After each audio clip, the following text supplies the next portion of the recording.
All right. Welcome back to the GSMC Wrestling Laureate Podcast presented by the GSMC Sports Network. Recently we just talked about a little bit of WrestleMania implications through our SmackDown review and our WWE Monday Night Raw preview.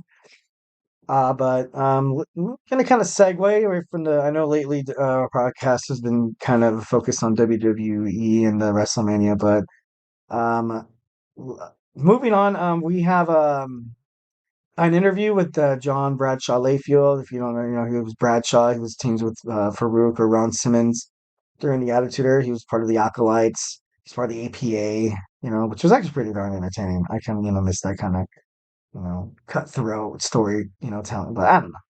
Anyways, the Icon Sting was basically asked by JBL why he didn't want to come to WWE or WWF as soon as Turner Television's World Championship Wrestling was bought by Vincent Kennedy McMahon. But just to kind of put like a little backstory on it. Eventually, Sting did end up in WWE, and it was 13 years after the brands ECW and WCW was absorbed by the WWF/WWE. But it was just like, I don't know, a lot like Sting kind of saw what us as viewers saw, especially fans of WCW. Like I remember I was in elementary school when the Monday Night Raw wars were going down, and we would always talk about wrestling. And my friend was a WWF fan, and then one of them was a WCW fan, and I kind of dabbled in both. So I wasn't the mediator between the conversation, so to speak, but they would just like talk mess to each other, be like, "Oh, well, this guy's better," like, "Oh, Booker T's, but DDP, Scott Steiner," and then you have like, "No, no, man, WWF, The Rock, man, you have Triple H, you have Stone Cold Steve Austin," and it was just like a non-ending debate, and it was kind of fun. It was fun, and it like a little competition between two organizations obviously just drives up a better sale. So and the fans knew that, and you knew every single day either if it was Monday Night Nitro or if it was Monday Night Raw or SmackDown or Thunder, you knew that they had in the back of their mind that people were watching and people were ready for that remote to channel surf, and if they were bored with one promotion, they would move on to another, go back and forth, or stay on one. And writers in both the WWE and executive producers from WCW, they knew that. They knew that they were constantly in battle. They were fighting for attention, which is kind of what advertising is. Like you look online, like if you're on Facebook, Instagram, TikTok, and you're flipping through with your phone, the little reels and stuff like that. Like there's advertisements in there, guys. Like it's not just there like by chance. It's not just there to like, oh, we ran out of space, that's where advertisers make their money. Like they fight for your attention. And I don't know, that was kind of what was going on between. But anyways, so before Sting decided to move forward with the WWE, he went to TNA first, and he actually had a nice little career with TNA for about I think he was there for 10 years. He was there for 10 years, but Sting was WCW. When you thought of WC World Championship Wrestling, I remember I thought of Sting, Goldberg, Diamond Dallas Page. I thought of Booker T. I also thought about Big Papa Pump, Scott Steiner, and you had Kevin Nash. You also had the Millionaires Club and Ric Flair. You had Vince Russo, and it was like WWE was honestly losing the Monday Night Raw battle, like the Monday Night Wars. Like 2 years in a row, I think WCW was, finished up front, and WWE finished with their head in in the rear end, so to speak. But Sting arrived in WCW in 1987. Of course, when he was first introduced in WCW, he had that like kind of like that surfer, the American guy. Like he had the bleached hair, and eventually he kind of moved on from that character, especially with WCW kind of thriving during the NWO aspect, during the NWO era, because it was NWO versus WCW. Essentially, NWO wanted to be like its own like show, like kind of its own entity. But He beat Ric Flair at the Great American Bash in 1990 to win the NWA World Championship. Um, I think the best part of Sting is that he was able to transition from that beloved character, like American boy, like kind of like Hulk Hogan was. And then he completely transitioned into this like where he wore like white paint, black paint. He was kind of like he was kind of like the outsider, where he would hang out in the Raptors, where he would be interviewed and he wouldn't say a word. But that was just, Sting was probably one of the best solo acts in wrestling history, professional wrestling history. Kind of like, well, I'm gonna say the Undertaker kind of like came because they all had their factions and everything like that.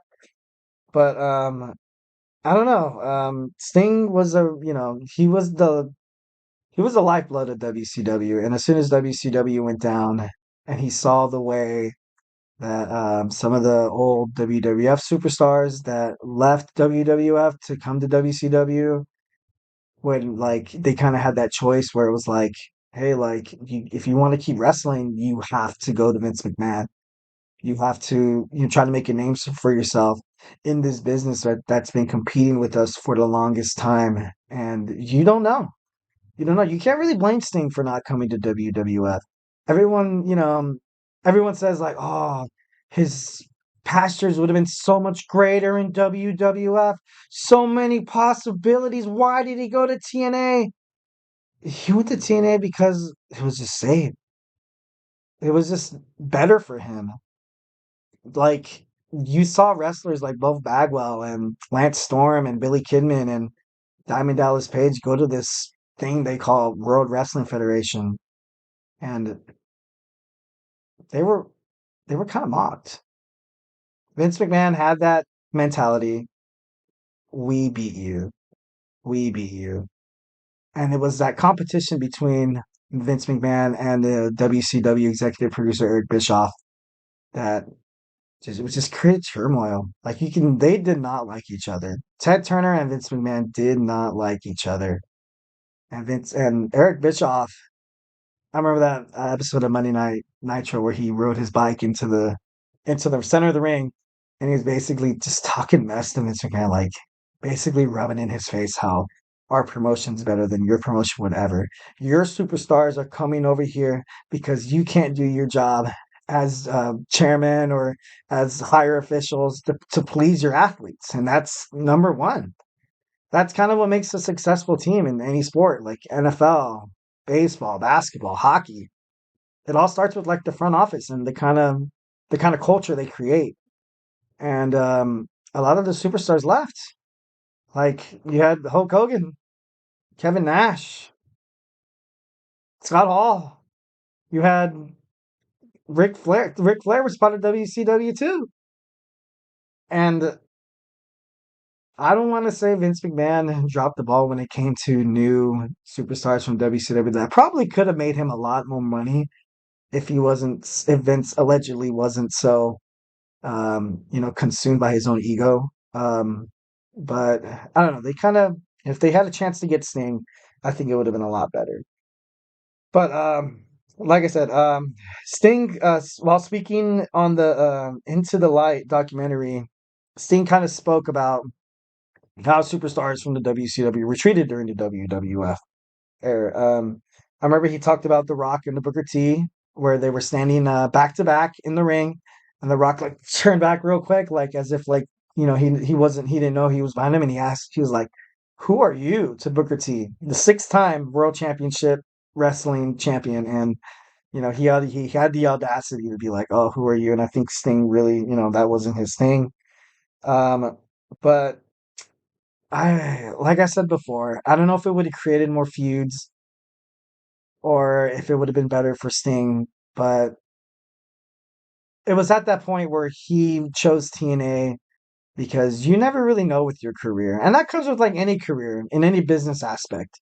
You don't want to go to a place where you're obviously like you're hot, like you're hot stuff, like you know what I mean, like you have this stuff to back it up. You're a great worker, you got the resume, you got all the credentials, et cetera, et cetera.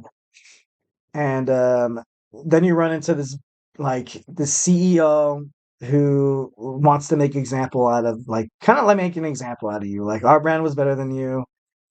What are you doing here? If you're here, we're just gonna basically not make an like a like a, a jerk out of you. But like just look at Diamond Dallas Page. What happened to him? He made his debut and then he was portrayed as a stalker to the Undertaker's wife, which was absolutely like terrible. Like and then you had Chuck Palumbo coming in, one of the hottest younger stars growing up, coming up to the WCW.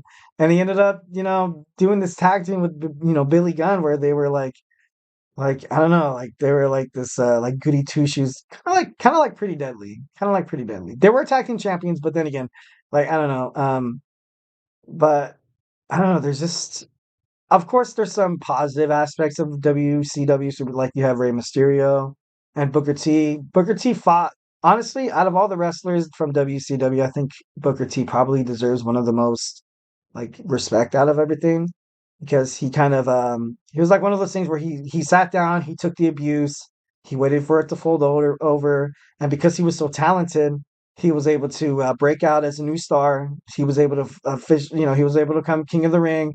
He was able to become World Heavyweight Champion, and now he's in the WWE Hall of Fame. But not a lot of people would have that patience. So honestly, kudos to Booker T. That's pretty dope. But like I said, there's Rob Van Dam made a pretty good killing in WWE. You also had Rey Mysterio. Um, you had Goldberg eventually and Flair. But I don't know. All in all, I don't know. I think it was the right move for Stinger to choose TNA because the Monday Night War and everything like that. But I think that made like a lot of good ratings for WWE because during the whole invasion thing, the pay per view Invasion in 2001 was the most viewed non wrestling pay per view, which is pretty big. Which should have been kind of like a nice little nudge on the shoulder and be like, hey man, people are tuning in to see these WCW wrestlers and the WWF, ECW.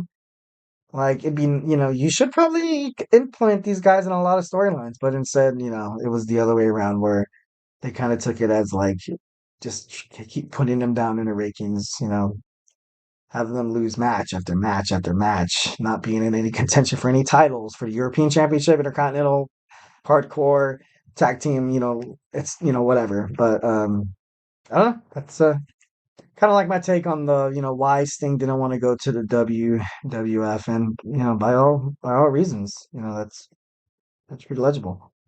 All right, well, moving on, our last segment, it's going to be about WWE class, Hall of Fame class of 2024, and why I believe Bray Wyatt should be inducted. So don't go anywhere.